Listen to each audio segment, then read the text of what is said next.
Hi, welcome to Weekend Review, where we look at some of the news in the headlines. I'm Phil O'Connor, the Live Enterprise Director, joined this week by Chris Casteel, who's been covering the governor's race like nobody else in the state, Ryan Sharp, the sports editor, and my old friend, the business editor, Don Mecoy. Chris, we're getting into the final days of the primary runoffs here. Kevin Stitt, Mick Cornett, kind of heating up here in the last few days. The advertising has kind of stepped up, and it's gone a little bit negative. What's the status of the race right now? Well, it's negative. I mean, that's really what it is. And that was, the other night they debated on KOCO here in Oklahoma City, and the most memorable part were their exchanges over these negative ads. But I would be surprised if the ads by either side move the needle in this race at all. I think coming out of the primary, when you wound up with these two, in a lot of voters' minds, I think it's a fairly clear choice. Even though they're together on most issues, they're very conservative, to the right of Governor Mary Fallin on a lot of issues, actually. I think people are going to choose between, the outsider and the mayor of Oklahoma City. I mean, that's how the race was set up the night of June 26th, and I think in most people's minds, that is still, to them, when they go to the polls, that's what they're going to decide.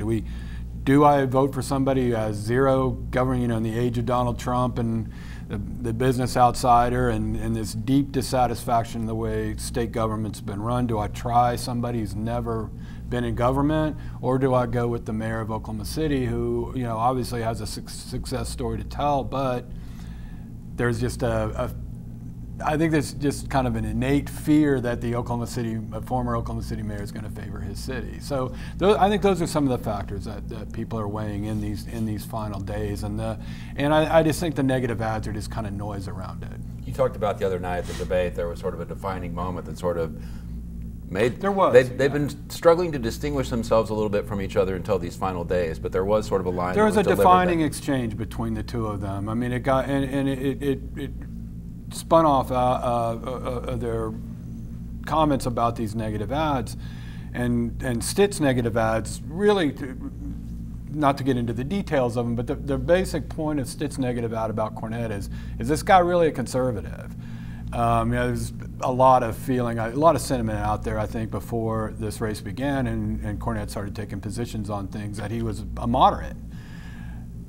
And so what Cornett was trying to defend himself in this debate the other night about his conservative credentials, everything that he has done, the viewpoint of him as one of the most conservative big city mayors in the country, and said, where have you been for the last 14 years? Well, I've been on the front lines, fighting these conservative battles as a municipal leader. And Stitt's comeback was, I'll tell you where I've been. I've been in the private sector creating jobs, not cashing a government check. And that, to me, that just encapsulated this race. You also have a lot of money coming in to help Mick Cornett from outside groups. Right. That has helped fuel his TV campaign, essentially, if I understand correctly. Stitt's more self-financed, or has put a lot more of his own personal money into his race. Who are these folks who are coming in behind these groups that are supporting some of these people?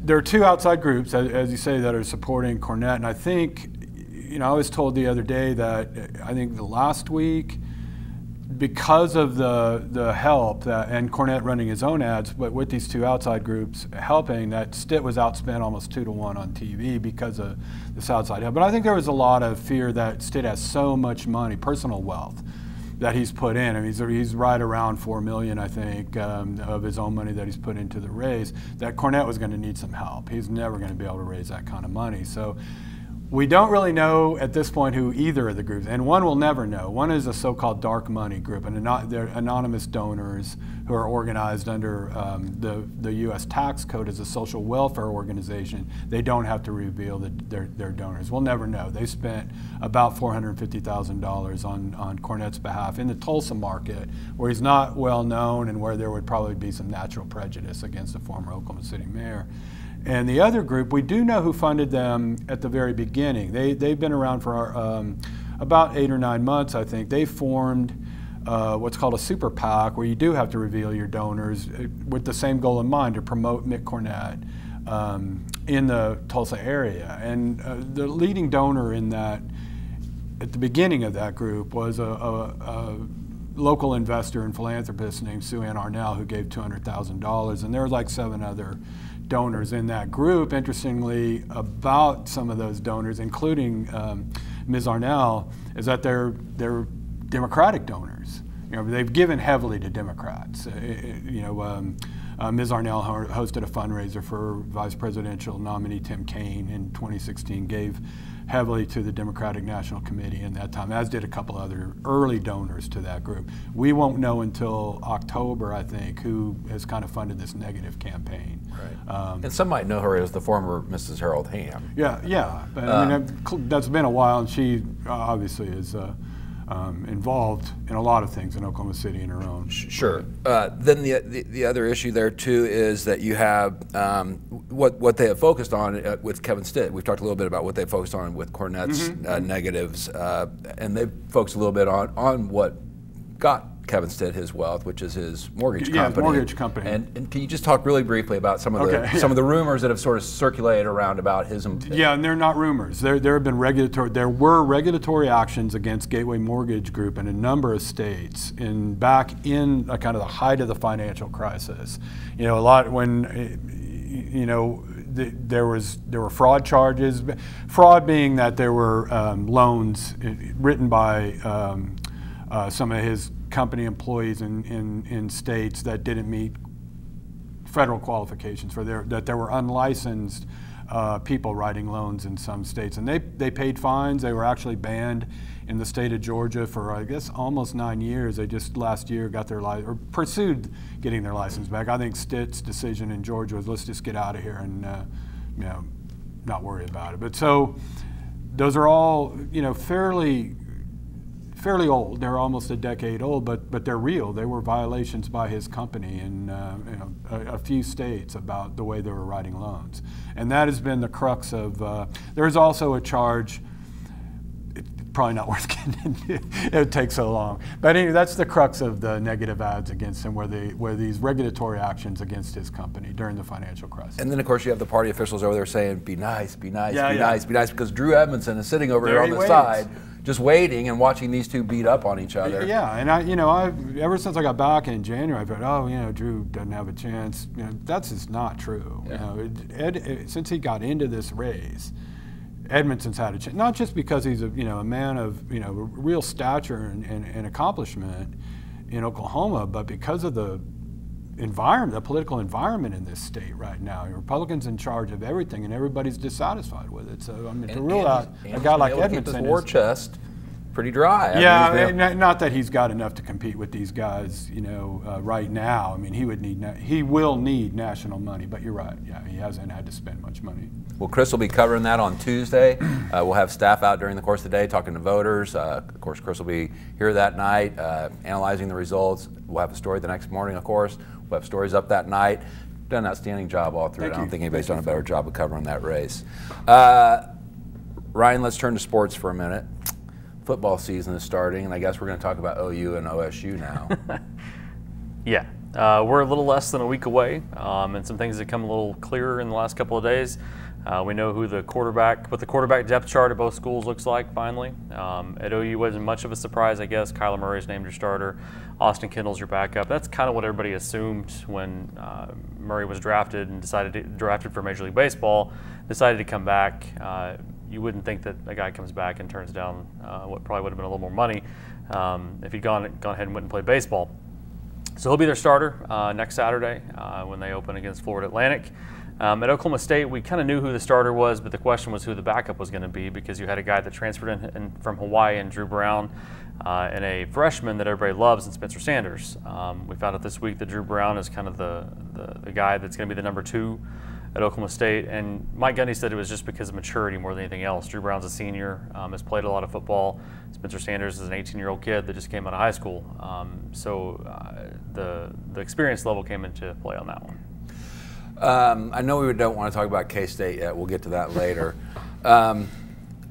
What is the expectation? I mean, obviously OU came out with a 7 rating or whatever, and for the first time in a while, OSU, I'm not sure folks were that high on this program this year. Yeah, I mean, when you're replacing guys like Mason Rudolph, James Washington, Marcel Aitman, I mean, playmakers across the board, it's a little hard to put them right back in the same spot that they've been in the last couple of years. Now, there aren't many teams in the country that have had as much success over the past 10 years as Oklahoma State. OU being one of them, your Alabamas, Georgias, I mean, some of these big-time programs. But Oklahoma State's right up there with them, so you got to assume that they may be reloading technically, but everything I've seen has them 8 wins or more, which is still a great year. They're going to end up in a bowl game.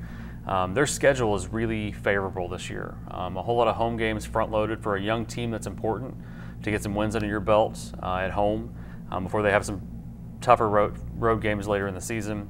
But I think one poll that came in about 27, so in the receiving votes category.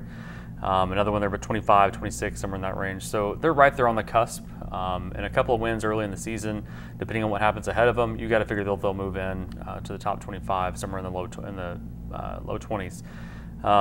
For Oklahoma, it's kind of more of the same. They always start out somewhere in the top 10 and then move kind of depending on what happens. I think they're 5 in one poll, 7 in another. The usuals ahead of them, the Alabamas, the Georgias. So it'll be interesting to see kind of what happens early in the season. OU's schedule is a little favorable as well on the front side. Florida Atlantic is going to be an interesting game, though, to open. You've got Lane Kiffin as their coach, who everybody's familiar with from his time either with the Raiders or with Saban at Alabama or Tennessee. And Florida Atlantic has an interesting roster. They have a lot of guys that are D1 transfers. Jenny Carlson actually is going to write about this early next week. They've got a lot of guys that would be considered cast-offs from other schools, guys that have been kicked off of a team for one reason or another. In other words. Yeah, it's very similar to what Kiffin's had in the past. What's interesting about that, and I don't think he'll play, but Chris Robinson, who was on OU's team as a quarterback last year, got into some trouble, left, has landed at Florida Atlantic. The guy that's going to be their starting quarterback has had his run-ins with coaches and teams and the law, and is probably going to be their starting quarterback. They have a lot of guys on that team that have been cast off. So, but the other side of that is they were Division I athletes on scholarship at other programs who have some talent. And Kiffin's a decent coach. I mean, you saw what he was able to do with Alabama's offense. Now, I probably could have called plays for that offense and been just fine. And didn't do so well as a head coach. Yeah, so it'll be interesting to see kind of what happens there and how those guys play in and how they perform. High school kicked off, I guess, last night for some schools. Yeah, week 0, which is about the third or fourth year that we've had week 0, which is an interesting thing. What it does is allows teams to add another game to their schedule, and they take away a scrimmage essentially, and it gives them an off week later in the season. Gotcha. So they can play one more game early.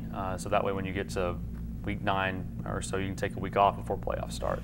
Barry had an outstanding series this week about Oklahoma Division II type small schools, football programs. Really great story. And then this weekend we have our football tab that comes out, right? Talk a little bit about what's in the football tab this year. Yeah, so it comes out this Sunday, and this is the college football preview that comes out on Sunday. And a few years ago, excuse me, we had to make the decision to it's hard for us to include a lot of on-the-field specifics because of our production schedule. So these things have to be produced so much ahead of time that by the time you get to the day that it comes out, a lot can change. So what we did is we started trying to look at trends and the atmosphere of college football.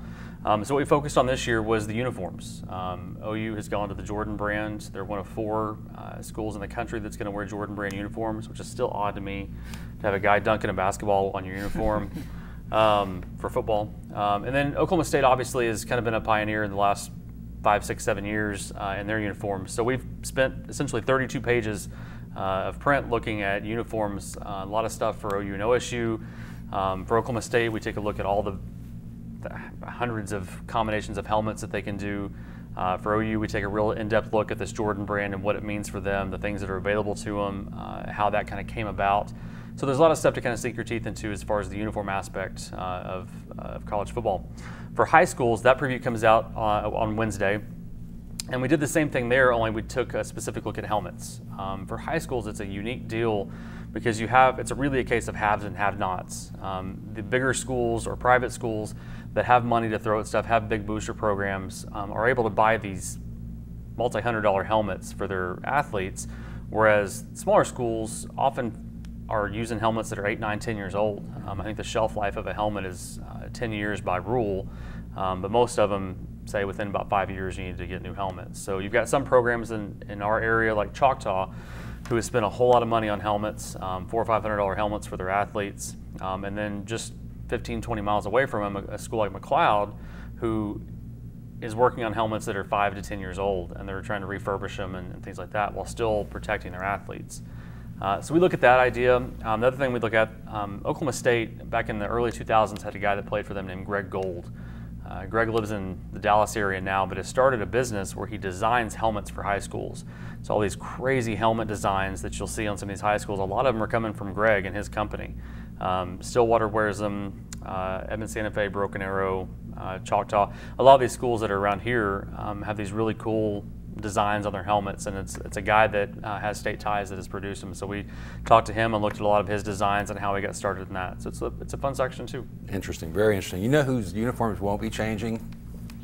OU. State? Oh, no, OU. Notre Dame. I actually have a funny story. You won't like it, but I have a funny story. We went to a bowl game one year. K-State was in the bowl game. Went to the pep rally before the game. One of the team captains got up and said, "We're very excited this year for the bowl game. We're going to break out new uniforms."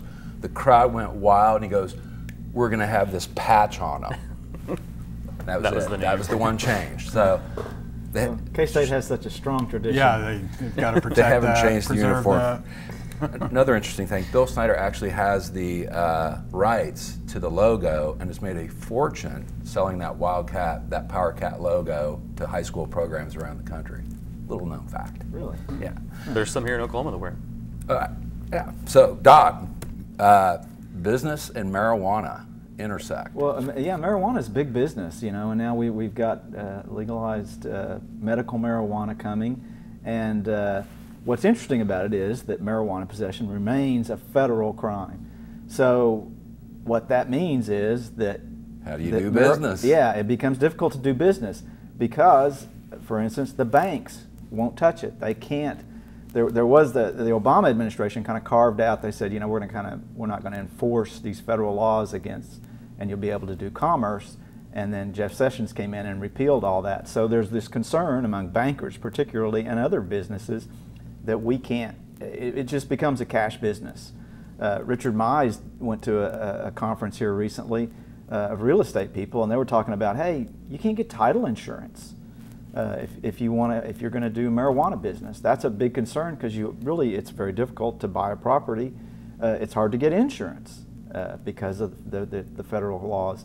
And you also, I mean, there's other aspects to it too. I was talking to a banker, a guy from the Oklahoma Bankers Association yesterday, and he said, yeah, this is an issue, and it's an issue because these bankers know there's a lot of money floating around, and they can't get into it. It's going to be a boon for the armored truck industry in Oklahoma because there's going to be huge piles of cash that have to move from one place to the other.